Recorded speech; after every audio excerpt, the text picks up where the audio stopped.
Selamat pagi saudara kekasih. Haleluya. Kita berjumpa kembali dalam renungan singkat pagi hari ini. Dan saya memberi tema hidup menurut daging itu berlawanan dengan hidup menurut roh. Teksnya diambil dari Galatia 5 ayat 16 sampai 21. Maksudku ialah hiduplah oleh roh, maka kamu tidak akan menuruti keinginan daging. Sebab keinginan daging berlawanan dengan keinginan roh, dan keinginan roh berlawanan dengan keinginan daging. Karena keduanya bertentangan, sehingga kamu setiap kali tidak melakukan apa yang kamu kehendaki.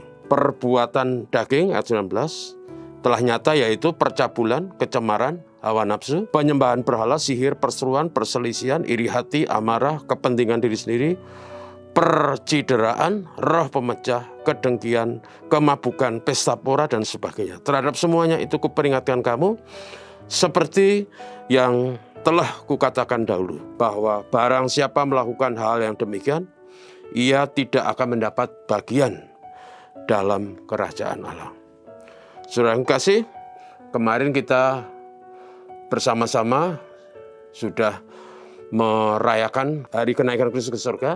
Dan 10 hari setelah itu, maka Roh Kudus diturunkan, diberikan kepada umat yang percaya. Pertanyaannya adalah bagaimana sih hidup yang dipimpin oleh roh itu? Roh itu yang diberikan Tuhan adalah disebut roh kebenaran. Roh yang menuntun, yang mendampingi, yang membimbing orang percaya supaya hidup dalam kebenaran. Tetapi walaupun begitu, orang Kristen masih diberi kesempatan dan hak bebas untuk memilih apakah dia hidup menurut daging atau dia memilih hidup menurut pimpinan Roh Kudus. Lalu seperti apa hidup yang sesuai dengan pimpinan Roh Kudus? Saudaraku, menurut teks yang kita baca tadi, hidup menurut pimpinan Roh Kudus itu berlawanan dengan hidup yang menuruti keinginan daging. Itu berarti hidup yang dipimpin oleh roh itu hidup yang tidak menuruti keinginan daging. Daging yang dimaksud di situ adalah keinginan manusiawi yang dikendalikan oleh dosa, oleh keserakahan, dan oleh egoisme. Karena keinginan daging itu berlawanan dengan keinginan roh, maka perbuatan daging itu telah nyata, yaitu percabulan, sexual immorality, kecemaran, hawa nafsu, penyembahan berhala, termasuk di dalamnya kalau orang mendewakan harta, kekayaan, kedudukan, kesenangan, kebahagiaan, mendewakannya lebih daripada menghormati dan menomorsatukan Tuhan. Dan termasuk sihir, perseteruan, perselisihan. Ini berarti hilangnya pengertian dan kasih, hilangnya sayang, dan saling menghargai.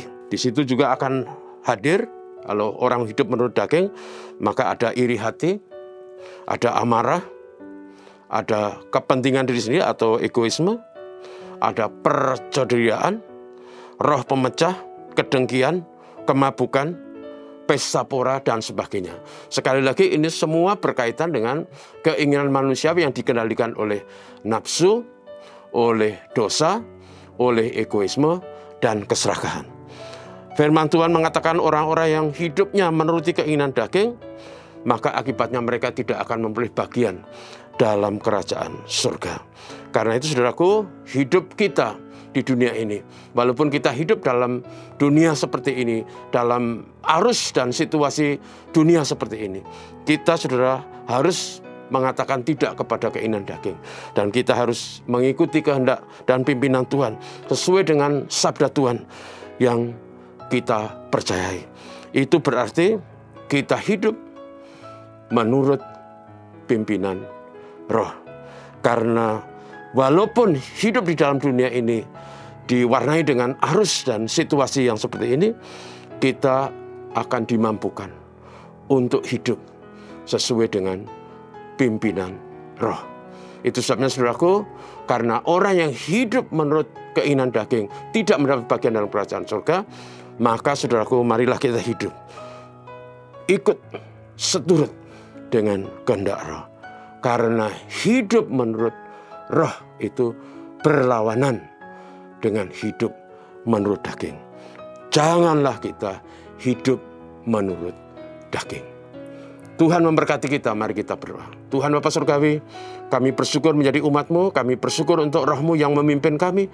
Kami bersyukur bahwa di dalam hidup kami di dunia, dihadapkan dengan berbagai situasi dan tantangan kehidupan, dihadapkan dengan godaan dan rayuan.